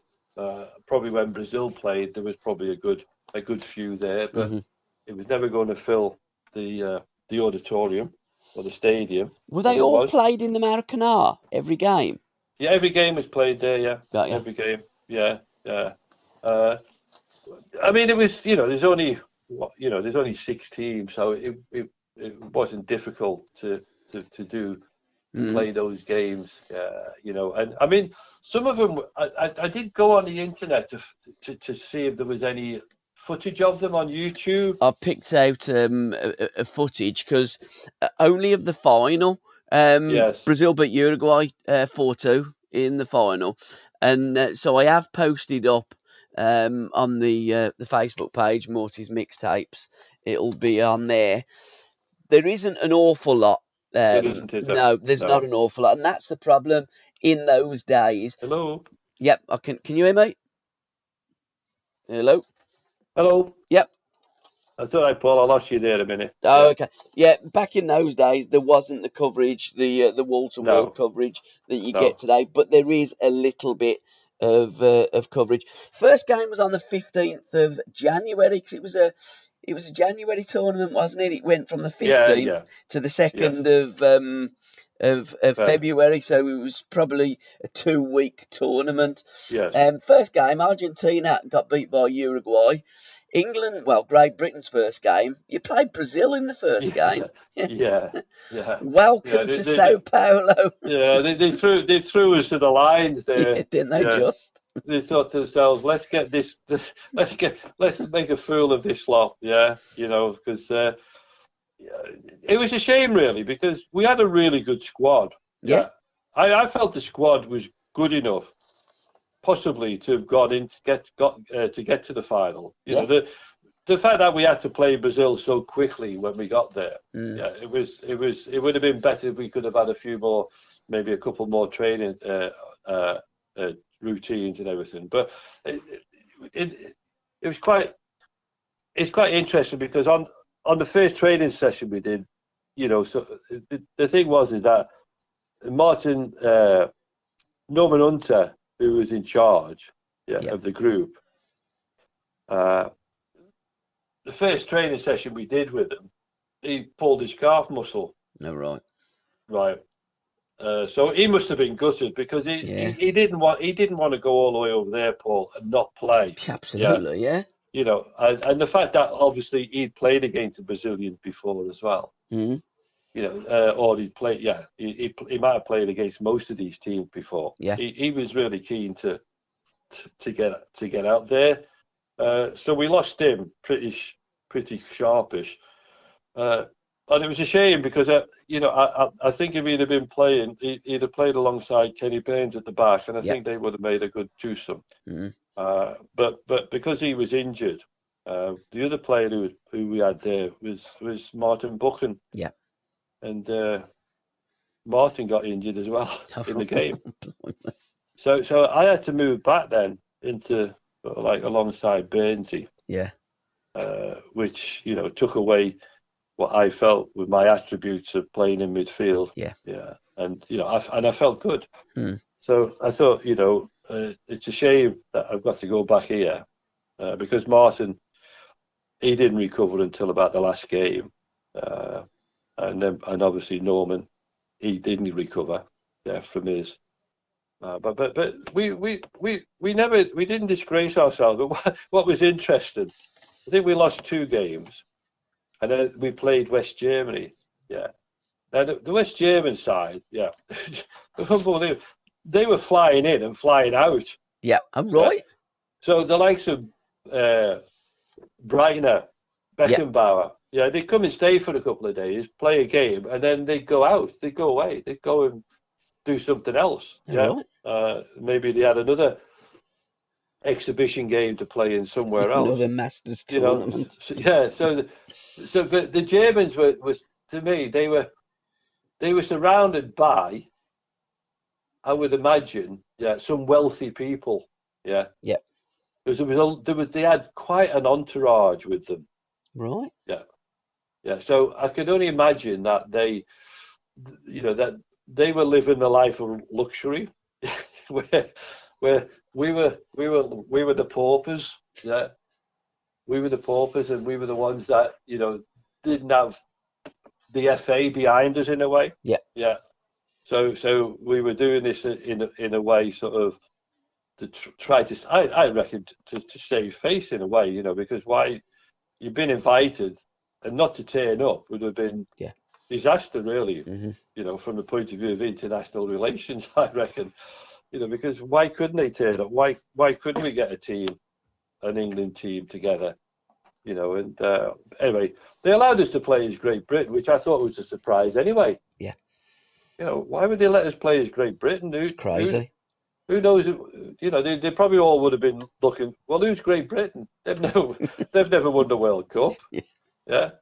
Isn't Great Britain made up of England, Scotland, Wales, and Ireland? They're cheating. Throw them out. Yeah. We don't need them here. We won the one game. We beat West Germany. Yeah. And I remember coming back after the game, and some of the other guys from the other team, because we were all in the same hotel together. Yeah. And obviously the word got round that the Great Britain side had beaten West Germany 2-1. I think it was a big surprise to most of them, that they'd lost that game, West Germany. But it was no surprise to us, because I felt we had a really good squad, when I consider the names that were there. Let's have a look at some of the names I've got that I could find. Joe Corrigan was your goalkeeper. Yeah, with Peter Bonetti. Oh, see, it only gives some of the names. Alan Kennedy was there. Terry McDermott, according to this list. Frank Worthington, Alan Whittle, Gordon Hill, David Johnson, Mick Bates, Peter Osgood, and Duncan McKenzie are the names that I've got. Yeah. We obviously with John Robertson. Yeah. Norman Hunter. Yeah. Yeah. Don Masson. Yeah. So we had some proper good players, didn't we? Oh no, yeah. And on average age it was quite good average age. It's about 38 by the looks of this. Yeah, that's right. Yeah, so it wasn't bad. I think the only player who didn't play was Ken. Well, besides Norman because he got injured, was Ken Sciletto. Blimey. Yeah, because Ken was there, but I think Ken was the oldest of the lot. Yeah, he would be, yeah. And he looked old as well. Yeah, so he didn't look as if he could play a game of football at the level that we would expect it to play. Yeah. But I think he came along to be with mates with Peter Osgood. Yeah. Because I'm not too sure whether Peter played either. Yeah. All right. I'm not too sure whether he got a game. Yeah. Because he was, he didn't look at his best either. Yeah. Peter. But the rest of the guys looked really good. Gordon Hill and Alan Kennedy, and Terry Mack, they were in good nick. Bernsey, Bernsey can still play. He was it's got here he was only 35 when he went. Yeah. On my list that I've got. Yeah, same here. Ozzy was 41. Yes. I mean, Pete was one of the older players there, and he was. Joe Corrigan was 40. But to be fair, goalkeepers, you can get away with it, can't you? When you're a goalie? Joe. Yeah, I think Joe got the goalkeeper of the tournament. Right. Okay. Mind you, by the looks of it, he had a fair amount of practice. Well, he did. Yeah. It was, but I see. I took a load of photographs myself. I sent you some, didn't I? Yeah, you have, yeah. And I mean, it was, they're all my own photographs that I took. Yeah, and so I got a picture of Joe getting an award from Norman Hunter, and I think it was for the goalkeeper of the tournament. Yeah. Against the Europeans, you didn't lose. We drew 0-0 against Italy, beat Germany. Well, it was West Germany in them days, 2-1. But Brazil was the first game. We got beat 3-0. And then we played Argentina, got beat 4-2. So probably, playing two of the best teams. And over there in South America, they're used to the climate and everything else, aren't they? Especially the Brazilians. And the Latin Americans if you take the Latin Americans and play them in Europe, you tend to not get the same results when they're playing in their own backyard. Yes. So, to be honest, the weather was quite good for us. It wasn't at that time of year. It's their sort of winter, but their winters are quite nice. The only thing you've got to be, the only concern you have there at that time of the year is the rains. Yeah. Because we took a trip up to Rio from Sao Paulo, and it was a nice journey up there. But when we were about to come back, it must have been about 6 o'clock. Yeah, we'd had a great day. Yeah, because that's when we obviously went up to Sugarloaf. Yeah, and did the tourist bit and everything. It was one of those places again, when you see it on television, you don't realise how tatty it is. Yeah. And how run down the whole place was. Because you see it on films and everything, and you think to yourself, God, does that look amazing? Yeah.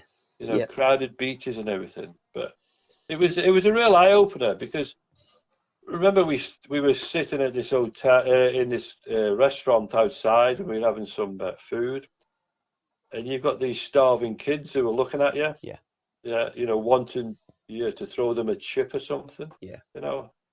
And you just think to yourself, gosh, what a state. And they got these kids who are just salivating, just watching you eat. Obviously, it puts you off wanting to eat then. But the guys in the restaurant, the waiters and all that, they shoo these kids off and all that. But they don't go away for very long. But the whole beach thing, the Rio thing, and everything, it was just, it wasn't a pristine place as you expected it to be. So it's interesting, Paul, when you see these places, like I said, with the Hampden Park, you get the impression of something being absolutely fantastic. And then you get there and it's really not. And it's very run down. I mean, I would imagine now it's a bit special, because I remember seeing a program not long ago, like the hotels on the Rio, on the what's the name, on the beach, Copacabana.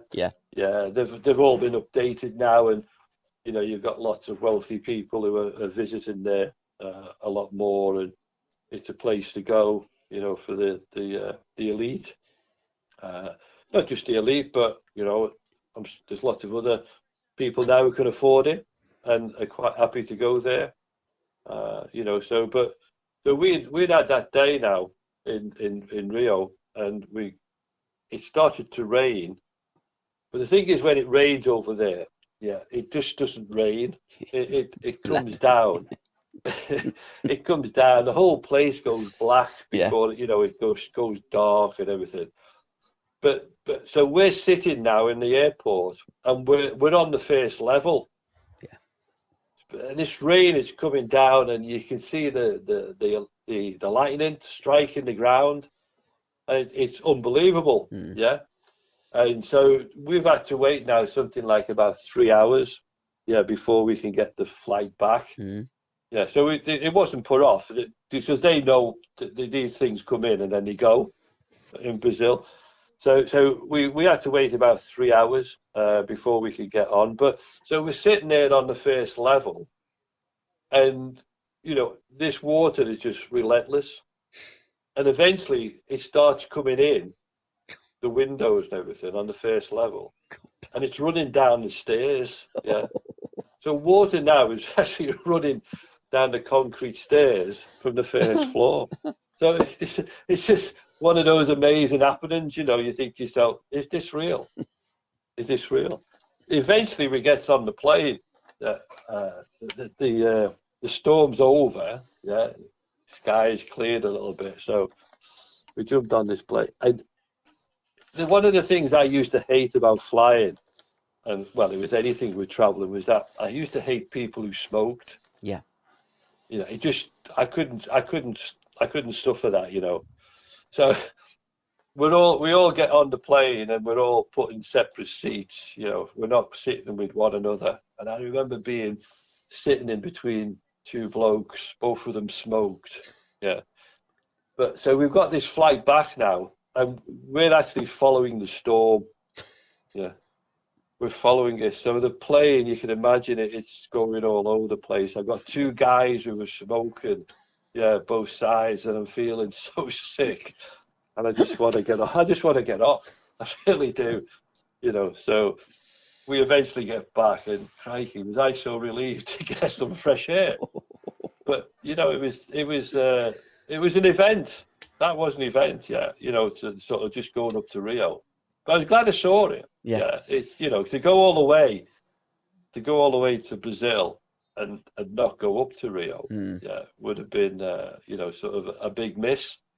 Yeah, it's one of them things that you've got to do. Yeah, while you're there, you've got to go and see the sights. Up the Sugarloaf. And as I say, that was where we met the famous or the infamous Mr. Biggs. Yeah. Yeah. When he was doing his rounds on the first level, having photographs with people, and then making money when they came back down with photographs on a cup or a plate or a picture. So that was how he made his money. It's incredible, isn't it? Yeah. Robbing trains to having your face on plates in Brazil. Oh dear! But you enjoyed your time there, Dennis. It was good experience, wasn't it? It was great. Football has taken you all around the world, and yes. You've coached in Asia as well. I want to talk to you about that in podcasts to come. Was it Thailand that you was coaching in? No, I actually went to Ramallah. Right. Okay. Where's that? Right. Well, it's what's the name? It's Palestine. Oh, right. That's yeah. Palestine. Yeah. Again, it's a interesting place. Yeah. Very interested. Yeah. Well, we're going to be talking about coaching in Palestine. Yes. I don't know why I'd got Thailand down. Anywhere else that you coached abroad? I went to South Africa. Yep, okay. So we've got South Africa. Just making notes. South Africa, yeah. But I went to plenty of places. Yeah. I was in my early days of being at Coventry. Yeah. Yeah. I sort of hit the jackpot. Yeah, for travelling as a young person. I really did. Yeah, and it was a great experience. Yeah. Sort of someone else paying for you, Paul. Yeah. Yeah. It's always the best way, Dennis. It is. No, it's great. No, it's great. And it was because it was obviously in America where, I started my really big collection of music. Right. Because music over there was so plentiful, so cheap. And I was talking to Johnny about this the other day. I said, I don't know how I got it back. I don't know where to put all these records, and all these LPs, but they're in my suitcase. I never paid any extra tax or anything, right? But I was collecting these as we went around, and I obviously must have bought another suitcase. So was you coaching in America then as well? No, I was playing. Right, okay. I was an 18-year-old. Yeah. Right, okay. No, I had some great trips with Coventry City. Yeah. But that was where I'd taken a list, sort of the length of my arm, of soul music I wanted to buy, and I used to everywhere we used to go. I used to go looking for the record stores, Yeah, and I remember in Dallas going into this one in Dallas, and it was just it was heaven. Yeah, you just landed into this fantastic sort of record shop, and it just goes on forever. You know, it's got everything in there. Yeah, and you just think to yourself, oh gosh, I could stay here all day. Yeah, but I went through my list, and I was finding my music and all that, you know, and I was buying it. I must have spent a fortune when I was out there on records. Yeah, I couldn't spend it on drink because I was too young, so I spent it on. Yeah. I spent it on. I couldn't go out anywhere because I was under 18. How long were Yeah, you in America for, Wickov? we had about 3.5 weeks. Right, Yeah, okay. yeah. We were on the eastern seaboard, Yeah. and it was when Woosnam was in charge of the American Football League. Right, Yeah, okay, yeah. Because yeah. So they just started, well, they'd yeah, started it up pretty much 67. That was the yeah, first one, and then moved on, and then in the, what, mid-70s, I think around about 75, Pele went, didn't he? yes, And yes. that really kicked on the NASL. It So did. we will talk about the NASL in our next podcast. But just finally, before we go, let's go back to 1970 and the Youth Cup final, Coventry City versus Spurs. I didn't realise that it was such a marathon of a game. It Yeah, should have been two legs, but you ended up playing two replays as well, didn't you? we did. Yeah, and I was worried that I might miss the American trip as well. Right, okay. Was it that Yeah, because close? well, yeah, because it was because I thought we've got the second replay. If we'd have drawn again, I thought we'd have to, you know, sort of play another game. But Yeah. I think apparently there was going to be penalties after that one. Yeah, I'm Yeah, sure I read somewhere it was yeah, going to go that's to right. penalties. Yeah. So I'd have been all right from the trip because the trip to America was we were going out there. I think the game was on a Saturday against Spurs, and I think we were going out on the Monday to America. Yeah, so I was just hoping that you know I wasn't going to get sort of collared into someone had to win, someone had to win. But you know it was I had to get really it was a reflection of any finals I got or got close to a final or in a final, yeah, Yeah. like we did with Everton. Yeah. It became a marathon, Yeah. you know, to finish it off. But there was a couple of players. Well, there was more than two players on each. Well, in my side, there was myself, Mick Maguire, Yeah. who Alan Green, who went forward, Bobby Parker, Jimmy Holmes. They all went forward to play for Coventry. Yeah. You know, Alan Dugdale was another one. Alan actually was from Cabbie, where I came from, so Right. he was a year younger than me. So we had a young side Yeah. compared to the Tottenham side. Yeah, Mm. I think the Tottenham side was probably just a little bit average age, was probably just a little bit older. Yeah.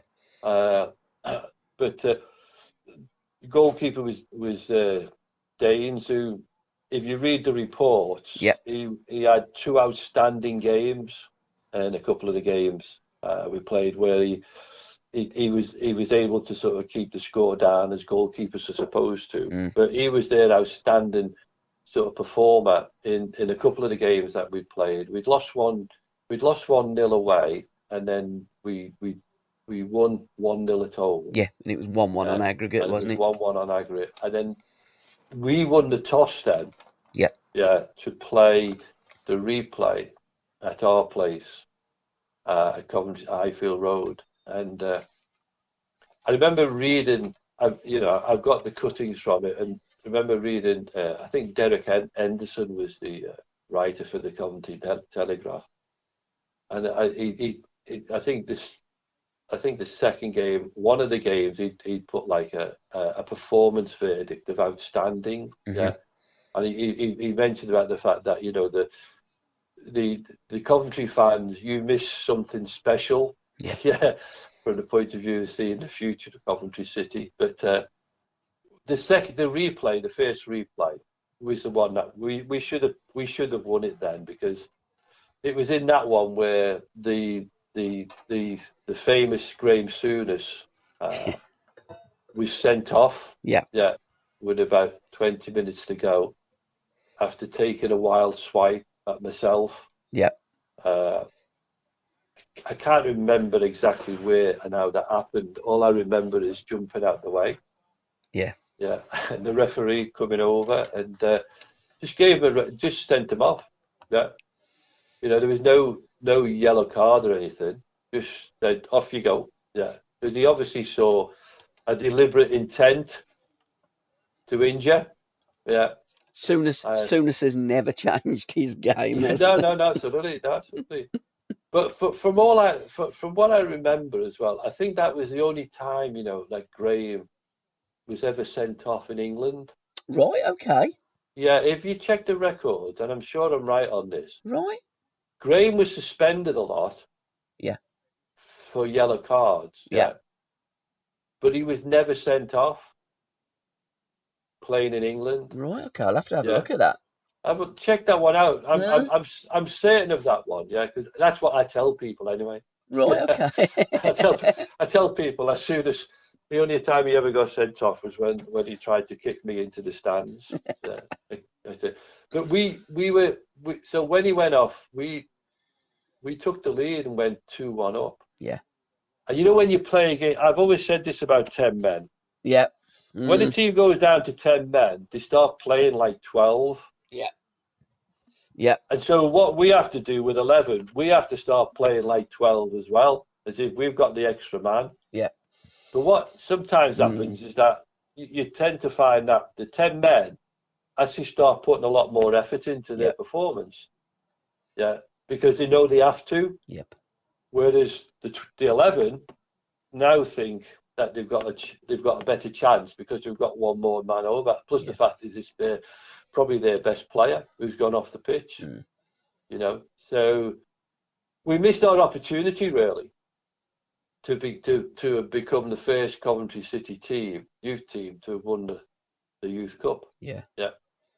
So we then had to go and play then on, I think it was a Saturday then, we had to go and play at Tottenham and we lost 1-0 again. So every game was really close, but as I say, if you look at the reports, Barry Daines, the goalkeeper, he made some outstanding saves, which really kept them in the game, especially when they went down to 10 men. So, it was disappointing to have lost that, but then I really had something a bit special to look forward to. Steve Perryman played in that game as well, and Mick Flanagan, didn't they? Yeah. It's quite interesting actually, because there's a lot of people say about myself that I was unfortunate not to have got an England cap. Yeah, absolutely. But I also put Steve Perryman in the same box as me. Steve got one in 1982. Yeah, but to be honest, that one doesn't count. No, that's what Steve says about it. Yeah. They played against Australia. Yeah. I think Nigel Spink went on that trip. Yeah. Spinksy got a cap as well, and there's quite a few others got it. I think John Gregory might have even been on that trip. Oh, okay. Now I went to Australia with an England touring party the year before I went to America. Yeah. Yeah. But we didn't get caps because it wasn't. Australian football now was just starting. Yep. Yeah.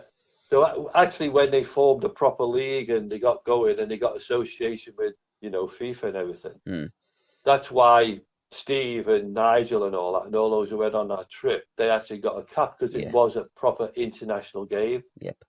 But I look at Steve and think to myself, I just don't know why he didn't get an England cap. Yeah. And I'm sure he feels like me really, is that, well, there must have been a lot of good players around at the time who just kept us out. And you can only have so many midfield players or so many defenders in the squad. So, we missed out on that because obviously the manager at the time fancied someone else. But yeah, it was it was Steve was the captain, like I was the captain in our team. Yeah. So we would then have quite a few games then going forward, playing Spurs, and and so we would come up against each other quite a lot, throughout the years, and he never changed. Yeah, he never changed. He was a tough tackler. Yeah. Plenty full of energy, good footballer, good passer. Lots of energy in midfield, making things happen for the other players, really, with his tenacity and everything. But Souness didn't stay there. Yeah. He went up to Middlesbrough. He didn't see a way forward for himself at Tottenham. So he must have just felt that, well, look, I want to be in the first team. I don't want to be hanging around for another season. So he went and made his name really up at playing for Middlesbrough. And then moving on, of course, to Liverpool. There was a great podcast that Steve and Graham did, and talking about those youth days, and it was absolutely fascinating. And what I got from that all Souness wanted to do was play, and he wanted to get in the first team. He'd be banging on Bill Nick's door, I want to play, I want to play. And I think at the end of the day, he got the move up to Borough, and his career kicked on, and one of the great midfield players that these shores have seen. David Icke played in goal for you that day. Well, those games, didn't he? What was Icke like? There's a couple of things actually which are interesting. Obviously, Dave played, and Dave and I joined at the same time. Yeah, and he was from Leicester, and we were all put up in a guest house when we all came to Coventry. So we lived in a guest house. So we were looked after really nice and really well by the people who had the guest house. And so Dave living in Leicester, Dave would sort of play a game on the Saturday, and then he would go home. So he wasn't there then at the weekend. But the likes of myself and some of the others who were further afield, we didn't go home. And in fact, it was interesting because when I first went down to Coventry, it was in the school holiday 6 weeks, and it just started. So I went down to Coventry, and I'd been away for 3 weeks, and we didn't have a telephone at home. Yeah, we weren't rich enough to have a telephone in Cabbie, and the only other way of corresponding with my mother would have been to have written her a letter. Yeah. But I was enjoying myself too much playing football every day that it didn't sort of enter my mind to write her a letter to tell her that everything was okay. So I remember getting called into the manager's office about 3 weeks in. He said, the secretary it was, he said, we've had a phone call from your mother. She just wanted to know if you were doing all right. So, I thought, well, Mum, you need to get a phone. So, so I remember right, because, I was just enjoying myself so much, playing football and everything. And I remember writing a letter back to saying, everything's okay and everything. I think it was soon afterwards they got a phone in. Because if they were going to communicate with me, it would have had to have been by phone. It certainly wasn't going to be by letter. Last thing I wanted to do was be writing letters back to my mum. But it was an interesting time, and as you say, Dave was there. Dave was he was a very quiet chap. Dave. He didn't say much. He was a big Gordon Banks fan. Being from Leicester, he loved Gordon Banks, and he was a very good goalkeeper actually. And I think that Dave would have made it as a professional goalkeeper. He got very early on in his career. He ended up with arthritis in both knees. He was only 20, 21. And he tried to play on. I remember meeting up with him once, and I was talking to him, and he was telling me that he was at Hereford trying to play, but after every game he'd get home and he'd just have to lie down all night for the swelling to go. So eventually he had to pack in. The next thing I know then, and the next thing I know about Dave then, is that he's on the snooker with David Vine. Right, okay. He's doing the snooker. He's sort of like David Vine's understudy. Mm. and he's really good. Because what David did, he went to work for Radio Leicester. Yeah. Obviously, when he finished playing, and before, the next time, as I say, next time I see him, he's now sort of David Vine's second. Mm. Yeah, so when David Vine didn't do the the interviews and all that on after the rounds on the television, if David wasn't there, then David Icke took over, and I thought he's really good. He had a presence about himself. Yeah. And he was fantastic in the way he was speaking. And then he ended up on Grandstand.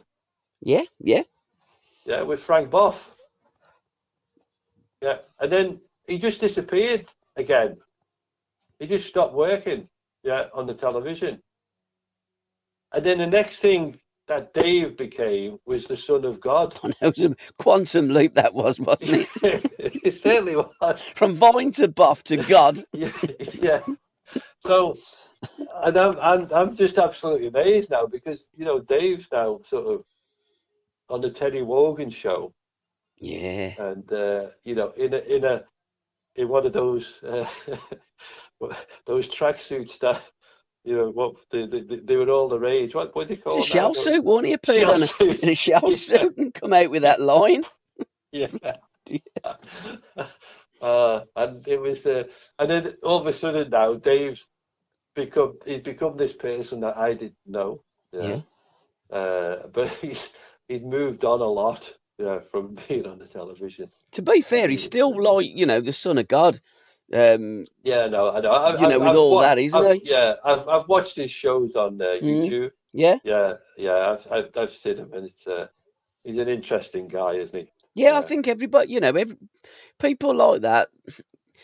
I mean, if he thinks he's the Son of God, then who am I to say that he's not? With all these reptilians and stuff that he comes out with, I mean, like, who's to say that there isn't? I mean, we don't know. I mean, people say he's a right fruitcake. Well, I don't know whether he is, whether he's telling the truth, whether he's being...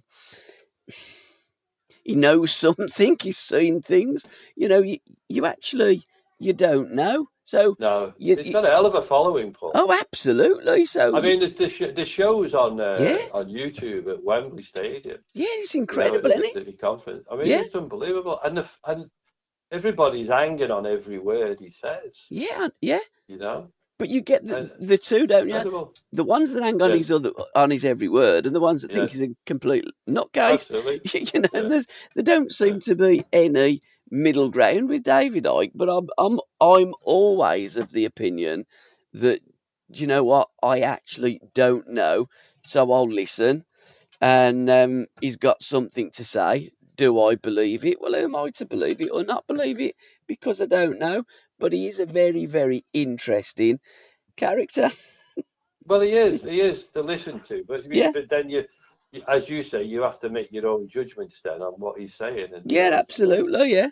It's difficult to follow him, to be honest. Well, it certainly is. But if we do all have our judgment day, yes, absolutely. And then when we, it's our turn of. We go up there and pearly gates, and the other side is the Ike Meister saying, "I told you I was right."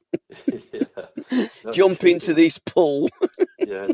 The other interesting guy that came to the football club when I was an apprentice was Ken Knighton. Right, did he? Can you remember him? Was he the Ken Knighton? Was he the fellow that tried to buy United? Absolutely, yeah. He was the same person. He was the one that done the ball juggling and then went and bought Carlisle United, didn't he? Yeah. He had 2 weeks on trial. Oh, right. As a young lad. Yeah. At our place, and he was very full of himself then. Yeah. He was. But I remember when he went up to Manchester, to buy it. I remember getting a phone call from a newspaper asking me,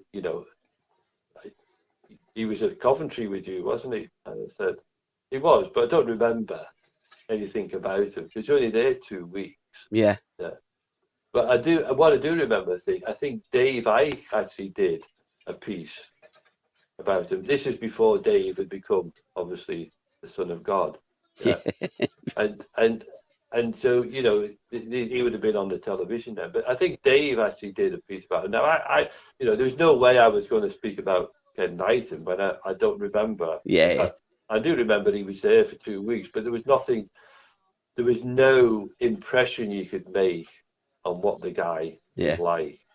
You'd have to spend a year with him to know what he was like, you know. But yeah, he came, you know, I bumped into him for, you know, 2 weeks, but he didn't make it with us. But when you see the guy and what he was doing, I felt, you know, the personality that he was showing when he was at Coventry.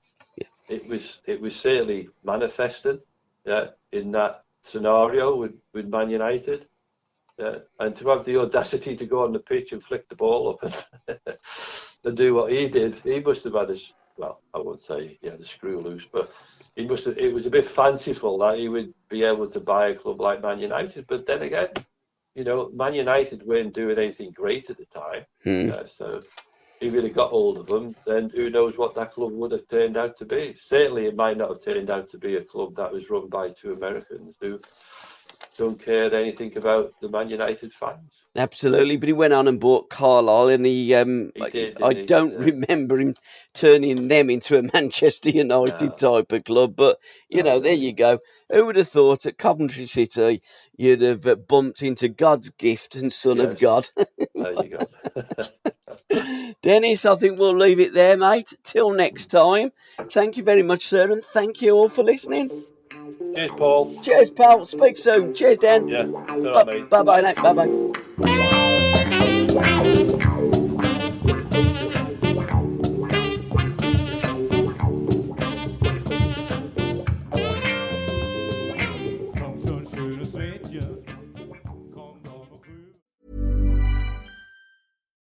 Hi, I'm Daniel, founder of Pretty Litter. Cats and cat owners deserve better than any old-fashioned litter. That's why I teamed up with scientists and veterinarians to create Pretty Litter.